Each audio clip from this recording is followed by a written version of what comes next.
Hi students, welcome back to Shakuntala tutorial. आज आम पद्मचरण पट्टनायक संपर्क में एमसीक्यू डिस्कसन करवा। तेज चलतु आरंभ करवा आज क्लास। आपण मैंने जदि आम चैनल को सब्सक्राइब करना जल्दी जल्दी subscribe करनियंतु। First question, Padmacharan Patnaik केबे जन्म ग्रहण करथिले? पद्मचरण पट्टनायक 1885 मसीह जन्म ग्रहण करथिले।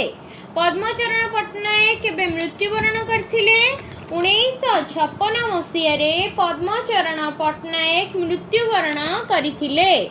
3 नंबर क्वेश्चन, पद्मचरण पट्टनायक जन्म स्थान केउठारे? ऑप्शन कौन? पांचगां, बाणपुर, वीर हरेकृष्णपुर, सत्यभामापुर। आंसर हम पांचगां। पद्मचरण पट्टनायक जन्म स्थान हेउछि पांचगां। पद्म पाखुड़ा कविता ग्रंथर स्रष्टा किए? भागीरथी महापात्र, आनंदचरण जेना, गोदावरी मिश्र, पद्मचरण पट्टनायक।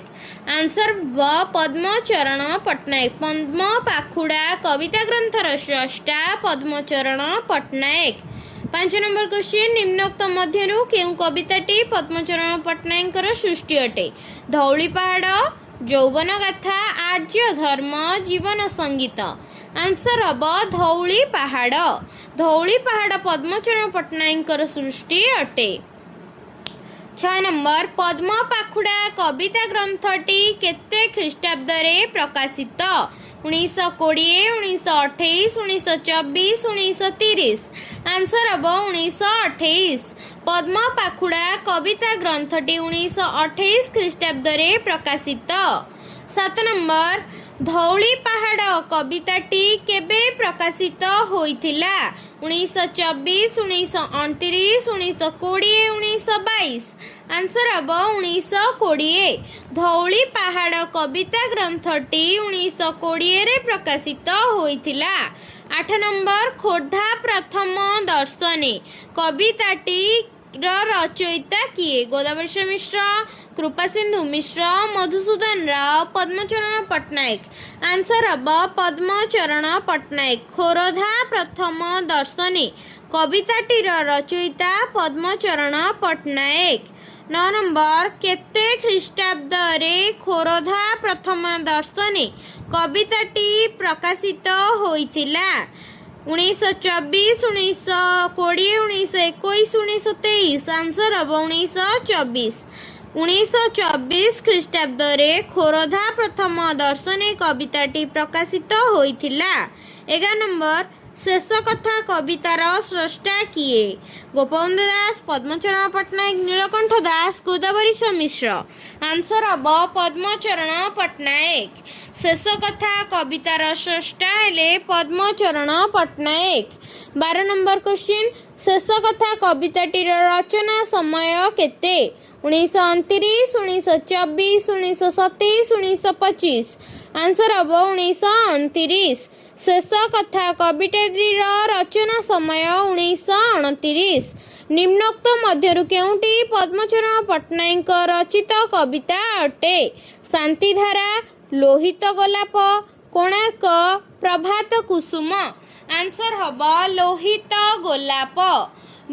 लोहित गोलाप पद्मचरण पट्टनायकर रचित कविता अटे। नेक्स्ट क्वेश्चन, 14 नंबर, लोहित गोलाप कविता रचना समय केते? 1928, 1930, 1925, 1924। आंसर हम 1924। लोहित गोलाप कवितार रचना समय 1924। हे विश्व, पथ छाया, निशिथि यात्री, बसंत उत्सवे आदि कवितार केउ कविंकर सृष्टि और दर्शनर परिचय मिलता है? पद्मचरण पट्टनायक, वासुदेव महापात्र, गोदावरी मिश्र, शशिभूषण रथ। आंसर हम पद्मचरण पट्टनायक। हे विश्व, पथ छाया, निशिथ यात्री, बसंत उत्सवे आदि कवितारू पद्मचरण पट्टनायकर दृष्टि और दर्शनर परिचय मिलता है। नेक्स्ट क्वेश्चन, त्रिवेणी तटे, पृथ्वीराजंक पत्र और भारत सभ्यता आदि कविता त्रयरे केउ कविंकर उत्कलीय जातीयताबोधर सहित भारतीय जातीयताबोधर परिचय मिलता है? नीलकंठ दास, शशिभूषण रथ, गोदावरीश महापात्र, पद्मचरण पट्टनायक। आंसर हम पद्मचरण पट्टनायक। त्रिवेणी तटे, पृथ्वीराजଙ୍କ पत्र और भारत सभ्यता आदि कविता त्रୟରେ पद्मचरण पट्टनायक उत्कलीय जातीयताबोध सहित भारतीय जातीयताबोधर परिचय मिलता है। गोलापगुच्छ कविता पुस्तकर स्रष्टा किए? विच्छेन्द्र चरण पट्टनायक, पद्मचरण पट्टनायक, लक्ष्मीकांत महापात्र, वैकुंठनाथ पट्टनायक। आंसर हम पद्मचरण पट्टनायक। गोलापगुच्छ कविता पुस्तकर स्रष्टा पद्मचरण पट्टनायक। पद्मचरण पट्टनायक द्वारा केउं कविता ग्रंथटी रचित? आशा मंजरी, उच्छ्वास, बारबाटी, यौवन गाथा। आंसर हम आशा मंजरी। पद्मचरण पट्टनायक द्वारा आशा मंजरी ग्रंथटी रचित। सूर्यमुखी और सुनार देश कविता ग्रंथ द्वयर स्रष्टा किए? गोदावरीश महापात्र, पद्मचरण पट्टनायक, कृपा सिंधु मिश्र, वासुदेव महापात्र। आंसर हम पद्मचरण पट्टनायक। सूर्यमुखी और सुनार देश कविता ग्रंथ द्वयर स्रष्टा Padmacharan Pattanayak. Next question 19 number. Padmacharan Pattanayak द्वारा संपादित केउं पत्रिका ओडिया साहित्यर विकास रे एक उल्लेखयोग्य भूमिका ग्रहण करिथिला? डगर, मुकुर, स्वर्णरेणु, उत्कल पुत्र। आंसर हम स्वर्णरेणु।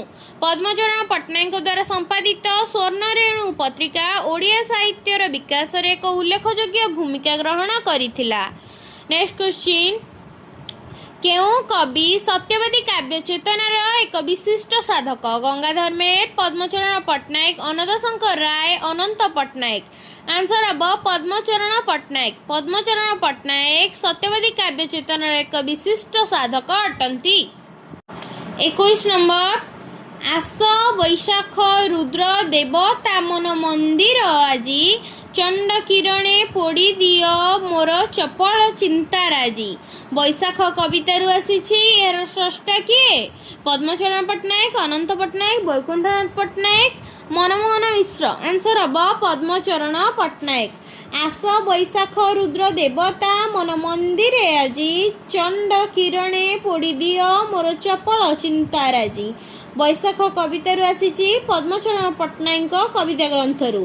Next question. जे देशे जन्मिछि मुहि अछि जेउ देशे, जे देशर वायु बहे निश्वासे प्रश्वासे, सेही मोर जन्मभूमि जननी समान, धरा तले काहीं अछि ता समान स्थान। एही पद्यांशटी जन्मभूमि कवितारू आसीछि। एହାର लेखक किए? अनंतशंकर राय, पद्मचरण पट्टनायक, सचिदानंद राउतराय, नीलकंठ दास। आंसर हम पद्मचरण पट्टनायक।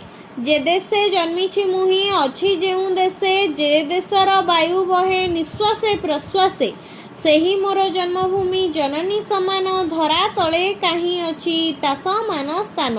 जन्मभूमि कवितारू आसीछि पद्मचरण पट्टनायक द्वारा रचित।